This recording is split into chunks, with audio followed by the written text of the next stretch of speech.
Hey guys, this is Breach, and I am very excited to bring you the finale of 100% Club Super Metroid. Now, earlier in the week here, we took on Ridley, and we just have a couple things we got to clear out of Lower Norfair before we go do our final cleanup and then raid on Mother Brain.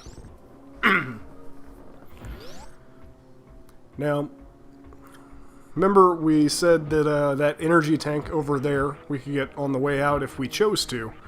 But as you guys saw, I think I made the right decision grabbing it before we fought Ridley.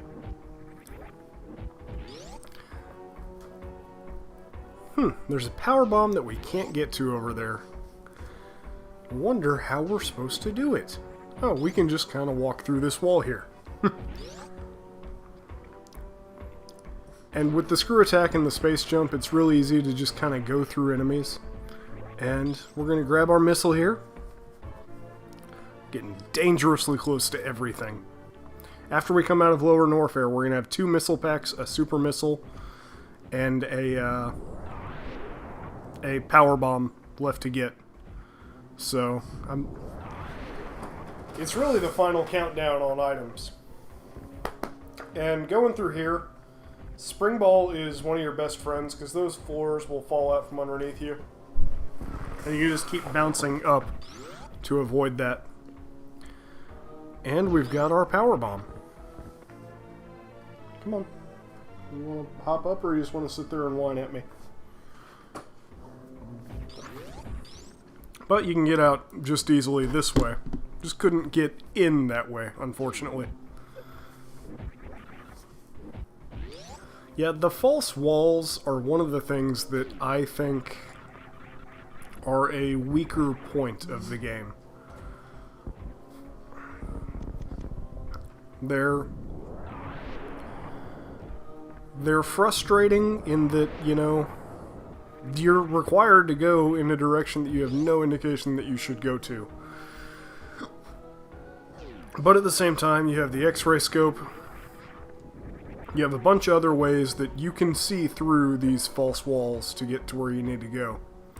So, it's balanced out and it isn't. Here's the mushroom room.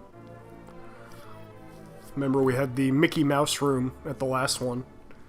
So this is the second of Norfair's two little novelty rooms with power-ups in them.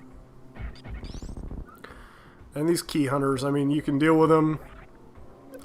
What I was trying to do there was get a good screw attack into them to kill them. And this is going to let us out. Where is this going to let us out? Probably somewhere we've been before.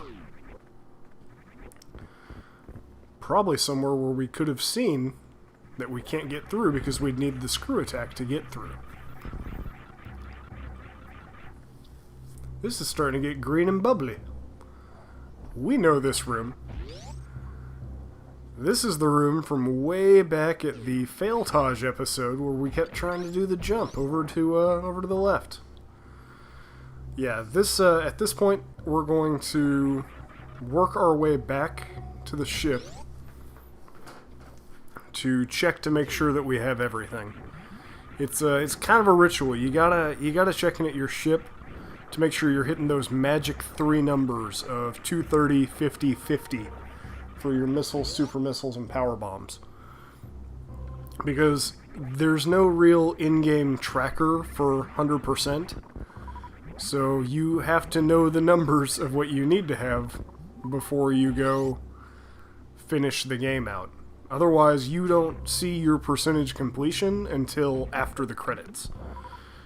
Which, you know, it is what it is, but it still adds that question of doubt. Like, did I miss something?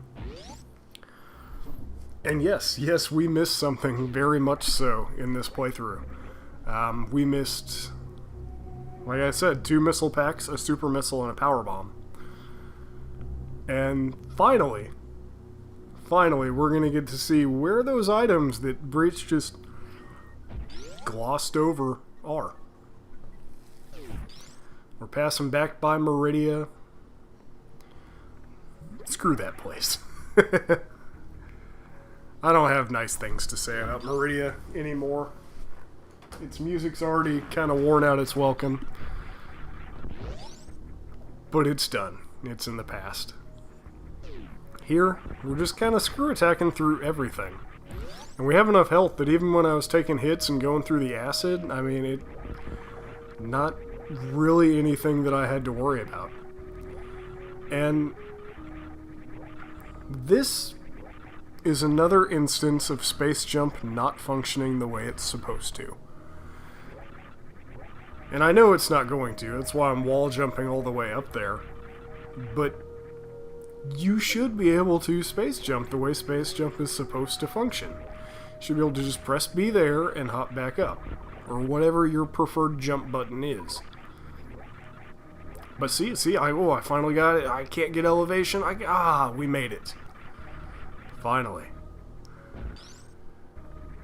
Now, you'll notice there is a short clip in this episode, whenever I save at the ship versus whenever I start up the next session, where I went and made sure I knew where everything else was before I kind of stumbled around the map just checking every single item block. Which, when you're at that point, trying for 100%, go look at a guide or a video walkthrough to see where what you're missing is. Fortunately, I had the gameplay footage I could go back and look at and say, okay, I don't remember doing this. Did I go do that? Yeah. Oh, no. It's really the best way is if you're recording to go do that. But if you're not, a 100% speedrun is a great way to see within a relatively goodish amount of time just where the items are. Oh, our friend the Decora. We're getting to see you again, old friend. We'll probably never see him again after this.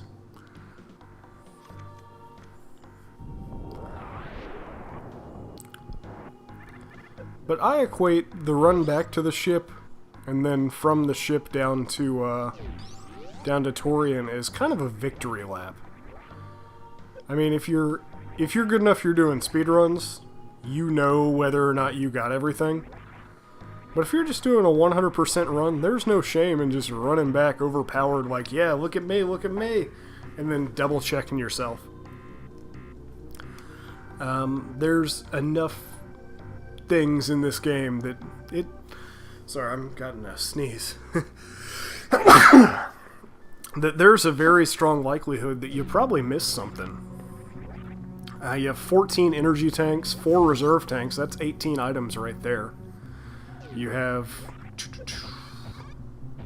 46 missile packs, and then 10 super missiles and 10 power bombs. That's 66 plus 18. That's 84 items right there, not to mention all your gear. So there's about 100 things to get in this game. And it's very easy to just miss a missile pack, or 2, and a super missile and a power bomb.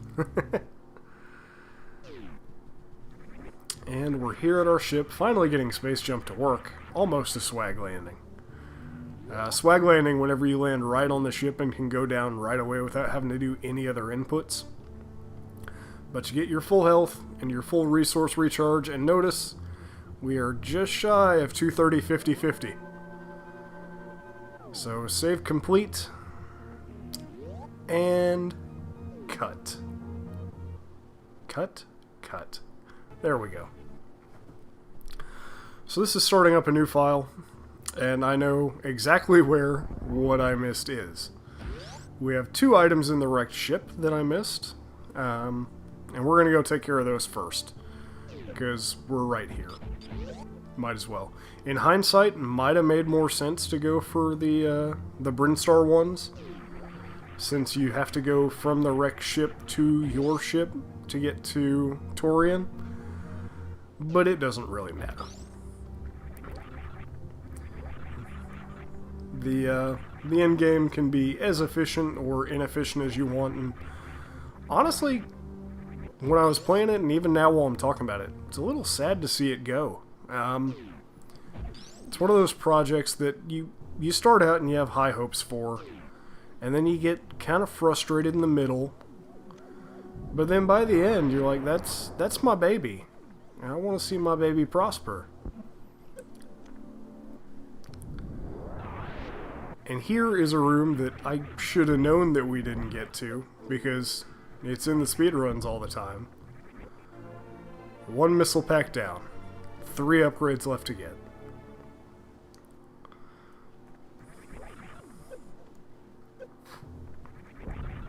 And honestly, as much as I was just dropping random bombs and power bombs in the wrecked ship, I'm surprised I didn't accidentally find these two. Especially this one right here. Because you gotta clear out all that to get down to Phantoon. I don't know how I missed this. But you come up here, you drop a power bomb. Only one of these, only one door will take you to where you want to go. All are super missiles. We have 1 missile pack and 1 power bomb left. And that is a cleared wrecked ship, finally. So let's go back, hit up what we missed. And so we got 2 more in Brinstar. One of them has been a room that I've tried to get into almost every time we've run through there. And that is that room just off to the left in the big open room before Spore Spawner. I knew or should have known that I missed something there. Because I never got in there despite all of my efforts of not doing the simplest thing. Occam's razor, the simplest solution tends to be the best one. And you've heard me talk about just invisible walls that look like they're blocked off, but aren't really. And you're gonna see that's exactly what the situation was. You can just kind of jump through over there to the left, and yeah, you're there. And that's all it would have taken.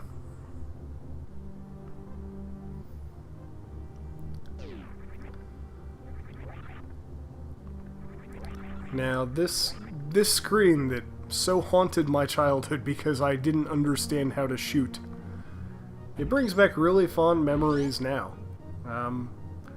Going through there, double-checking your completion status, really brings warmth to you after a nice long project like this, where you've kind of had to battle throughout the whole way to make sure that everything gets done. You've grown as a player at the game. You've gotten better. And we're going to see this room again real soon. But yeah, you have rooms like that where as a kid you just couldn't do it. You didn't know how. And then you come back later and it cakewalk.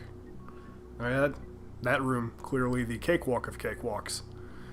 And it makes you think back to those times when, I wasn't good enough to do that, but now it's nothing to me. And if that won't bring pride to any grizzled old gamer's heart, I don't know what will. That's one of the things I like about doing 100% runs, completion style runs, is you look back at it and you say, well shit, look at what I did. I did something cool. And no dropping down to the decor that time. But however will you get up there, Breach? Not by using space jump, that's for damn sure. Useless damn power-up. Only works when it wants to. Oh, fake wall. I see a fake wall there. It finally registers to me. Just bounce right through. Holy shit. And that's all we had to do. There's a super missile block that's right there. It's a little discolored, and it's supposed to be off. It's supposed to stand out because it's a little different, and the spike's nearby. And there's a way out of here, but you have to go to the right direction. Because that door up there locked behind us.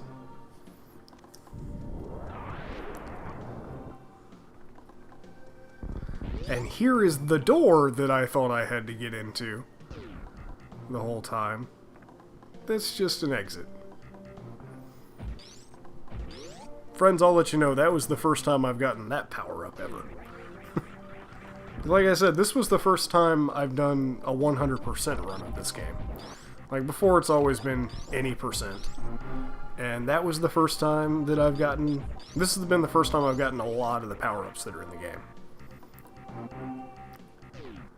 I think most Metroid games, most Zelda games, should be played 100% at least once.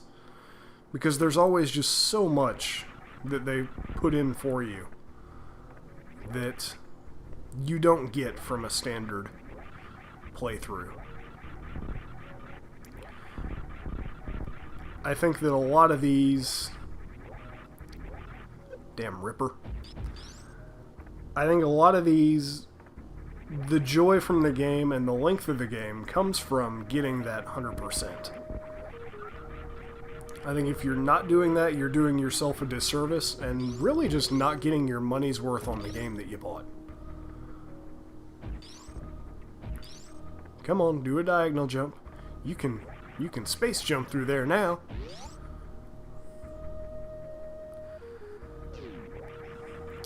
And we have one upgrade pack left. And it's way back here. I pointed it out whenever we first came this way. Back in, oh god, was it episode 4, maybe? Maybe episode 5? Somewhere around there. And I said, hey, you know how I've been power bombing each room, but I didn't power bomb this one? Well, that ended up being the last item for our 100%. All the way down here at the bottom, by these little larval guys.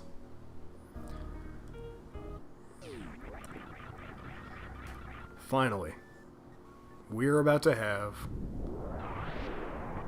100% right there with that missile pack. So now that we've got our 100%, let's go kick Mother Brain's teeth in. Now, one of the things that we're probably going to talk about in the review session is how there is an absolute shitload of lore in this game that, due to the game's storytelling method, just isn't really well known. Mother Brain. I mean, you don't think about it until you sit down and try and reflect, but you're fighting a damn brain in a jar. What is that doing here? And I think for the rest of the episode here, I may try and intersperse some lore and story from the Metroid universe. We still haven't even seen fucking Metroids yet, by the way. The first time the title creature pops up is in Turian. And that's true for the original as well. You don't see them until you are in the final area of the game. There's our 230, 50, 50, by the way. 4 reserve tanks, full energy tanks. All upgrades for suit, weapon capabilities. The Metroids were created by the Chozo, which are these bird-like beings. You see their statues, typically holding suit upgrades. And they were made by the Chozo to combat a parasite in the universe that you get way more into in Fusion, the X-Parasite. I'll just say that's the purpose of the Metroids for the sake of this episode, because that's a whole nother bag of worms, and it leads into Metroid 2 / Samus Returns and Fusion. But for this, you've got the Metroids created by the Chozo, you've got Mother Brain, which was their supercomputer that became sentient and turned on them, and ended up leading partially to them being wiped out. You've got Samus, who was adopted by the Chozo, and they designed her power suit out of their technology, infused their DNA in her, so that she could work with their technology. And here, this scene is just epic. You get to see the statues of all of the bosses that you've killed along the way just fade. And it kind of looks like a one monster. Like Ridley is the head, Phantoon's the body, Dragon and Crater the legs. And killing all the bosses along the way is how you open up the way to Turian. But back to the lore. You've got Ridley and the Space Pirates, which, I mean, a lot of people think Mother Brain's like leader of the Space Pirates, but Ridley leads the Space Pirates, and they come here after the technology. They're kind of like technological scavengers in the universe. And we already have map for down here. It's so awesome. That, everyone, is a Metroid. And they're really simple to kill. You just freeze them with your ice beam, and then either 5 missiles or a super missile. And if you're running through here any percent low resource, I could see it being a bit more of a challenge, because you have to kill them. If you don't kill them with missiles, you gotta, I think you can use charge beams. But it's just easier this way. And they stay frozen a nice long amount of... Link, don't snore near the microphone, you little motorcycle sounding dog. If you are running low on resources, these little lifesavers, cinnamon flavored lifesavers coming at you from the walls, you can shoot for some extra missiles, some extra health. But honestly, it's not too bad. If they get a hold of you, they will just drain your health like nobody's business. But they're not really anything to be afraid of if you're equipped at all. Especially with the wave beam. Like, I could just jump up and shoot down and get that one through the floor. And just have them be pre-frozen by the time I got down there. And that's the last of the Metroids. Now, I think the lore behind why they're here after you wiped them out in Metroid 2 is that Mother Brain was creating more to protect itself. And holy shit, that's a big side hopper. Come on, let me kill it. My screw attack won't do. Oh, that's not good. That's a big ass Metroid. And no, fuck. Leave me alone. Nope. This is bad. This is really bad. Shit. I didn't think we were gonna game over in this, but... Wait. You let me live? 1 health? That, ladies and gentlemen, is the little baby Metroid in a jar from the very beginning of the game. That when we were at Sierra Station, Ridley stole. If you've played Samus Returns or Metroid 2, that is the baby Metroid from the end of the game. If you've played Other M, that's the one that Samus always calls the baby whenever they killed Samus's character. But yeah, it's an infant Metroid that thinks it's Samus's mommy. Or that Samus is its mommy. Because that was the first thing that it saw whenever it hatched. And so it went into its Metroid instincts and started feeding and realized, oh shit, that's not what I'm supposed to do. And we see an eye door we all remember what eye doors mean. They're like Hodors. The last save spot before the game. Also, I want to point out, I don't think it's ever happened to me, and I don't know that I've seen it done, but you can totally fucking die right there if you don't go for that health recharge before the eye door. Like, the eye door can bop you, and you're just like, go back, you're done. Game over. But here we have really the room with the final boss in it. We have these... I can never remember the name for the red fleshy shit that's in the way. I know that you can kind of glitch your way through it, similar to like we could the platforms in Lower Norfair. But you just shoot it with a bunch of missiles and it goes away. I mean, it's not anything besides a barrier and an obstacle. Kind of a gear check. Make sure that you're ready for the game to be over. Even though, you know, you just gotta shoot a brain in a jar. I mean, it's not even moving. All it's attacking us with is these random shit flying around. And this is exactly how the first game ended. Until now. Because the first game, you just kill Mother Brain and escape. We already saw where that happened. Here, Mother Brain's learned a little bit. It's a supercomputer that fail-safed itself and gave itself a dinosaur body. And so I was talking to Chris about this off stream. About, okay, so we got Mother Brain. And he's like, Mother Brain's the leader of the space pirates, right? And I'm like, no, not really. Well, how the fuck do you explain the dinosaur shit at the end? And it's a failsafe. The supercomputer built itself this cybernetic body to protect itself against attackers, namely Samus. And we're gonna take this bitch offline. Now, we burned through all our super missiles. We're doing regular missiles now. And this fight, you can die to.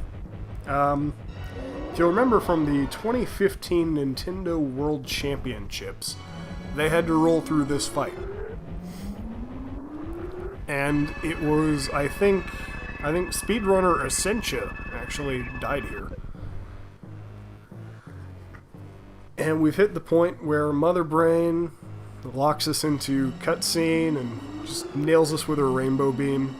Ideally, you'll want to take enough damage to where that first rainbow beam is the only one. I had enough health that I get to see 3 of them. There are also a number of glitches that can really corrupt the game that you can do right here with this. The stand-up glitch, the murder beam glitch. I don't know how to pull any of them off, but they're a thing. And now we're going into territory for the opening scene of Metroid Other M. Except that's done in 3D and way more exposition. But hey, it's our little Metroid friend. He doesn't have to pay attention to walls, because fuck walls. And he's going to go drain Mother Brain for us. Yay, Metroid friend. And now Mother Brain is turning into one of those ashy little heaps like the dead bodies we saw before we ran into the Metroid. So he drained Mother Brain of its energy, all its life force, and he's going to give it to me. Because I need more life force now. And Mother Brain drained all our equipment earlier. Drained all our health. And shit, it's back up. Come on, baby Metroid. Can't you do anything right? Thank God you're cute. And that your amiibo is squishy. And here, he's gonna go at it again. Try and... oh! Bye-bye. That's the last Metroid dead. And hopefully, if we kill Mother Brain, no one will remember how to make more Metroids. Except the Space Pirates, who ended up making more Metroids. And Metroid Prime, even though Sakamoto says that's not canon. But now we have the Hyperbeam. The Metroid, all its energy and everything, instantly transferred to us. And we're just going to blast Mother Brain in the face with it. because that's what you do with the Hyperbeam. You blast a supercomputer in the face until it turns red, because as we learn throughout the game, turning red means almost dead.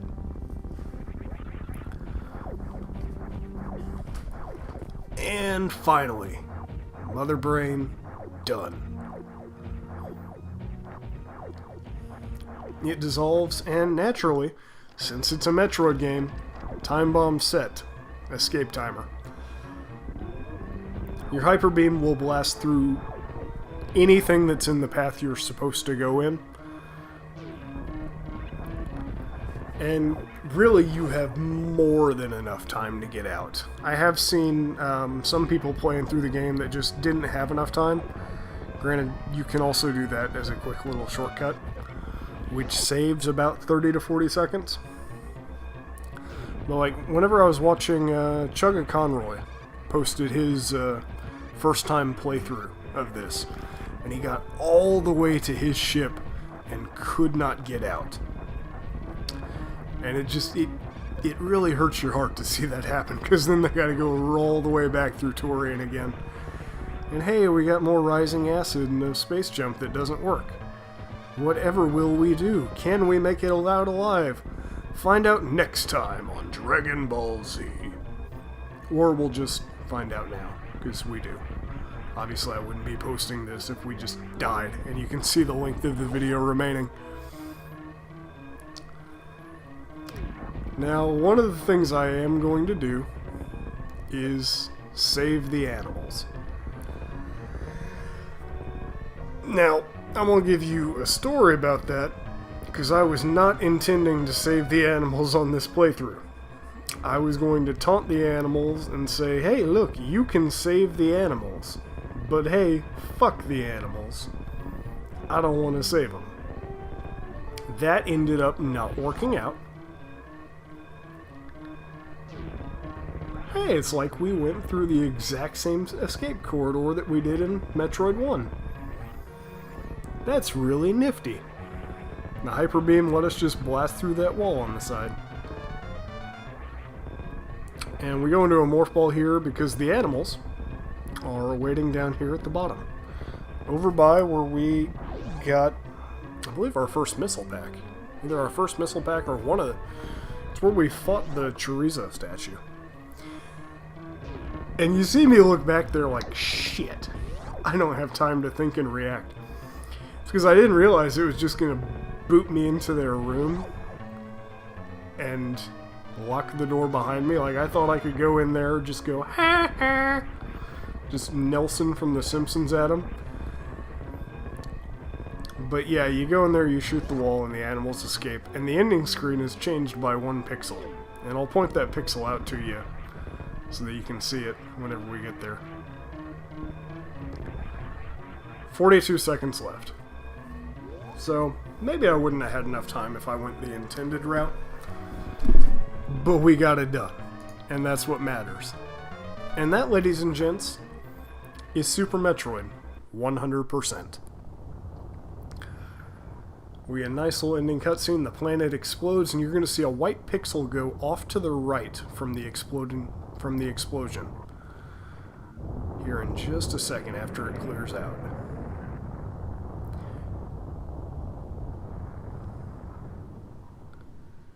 Maybe. It's either that or it happened beforehand and I just was talking over it. Oh, nope, right here. Right here. You're going to see a pixel. There we go. That is the only thing that saving the animals changes, is that little pixel going off there, which in turn makes Metroid Fusion canon, because the animals show up later. Our clear time, 4 hours and 2 minutes of in-game time, and that timer doesn't count whenever it's doing the item pickup jingle. That would have been a lot better had I maybe done more research going into places like Meridia. Definitely if I would have known, or if I would have picked up the items from the wrecked ship beforehand. Meridia we lost a whole lot of time in, and I edited out some of the failure. Some of the other failures that got edited out, if those would have been done smoother, if I would have not dicked around trying to get some items in ways that I didn't know how, we could have gotten the 3 hours. And here, coming up, we'll see the scene where it makes a difference what your time is. Because I believe the cutoffs for the different scenes are 3 hours and 8 hours. So I got the middle scene, the medium scene. Best scene will be under 3 hours, obviously. And then the default will be over 8. And we're going to see Samus standing on the planet, congratulating us on a job well done. And it ties back to the original game, where if you beat it in a certain amount of time, you got to find out that Samus was a girl. Now, if you beat the game in under 3 hours, you get to see Samus in a bikini, a nice little 16-bit One Piece on the planet. My ending, Samus is missing part of the face mask and given a thumbs up, and on the over 8 hour, she's just standing there. So, if you follow a guide really well, you might be able to get that 3 hour ending on your first try. I think first time playing through, the 8 hour marker is probably more likely. But it's a short enough game that there's no reason you shouldn't be able to hit the between 3 and 8 every time. Whenever you, after you've done your first playthrough and you're familiar with what to do and stuff. And here we go. We're going to get to see Samus without part of her helmet. Dear Force! 1994. Nintendo. Samus without her visor. Good job, guys. We're going to see our percentage. Stay tuned. Saturday, we're going to be having our review stream of this game. And hope you guys join in. Bring your thoughts about what you did not like about the game or the series. And we'll have a nice little discussion. Anyways, this has been Breach. Y'all have a wonderful day.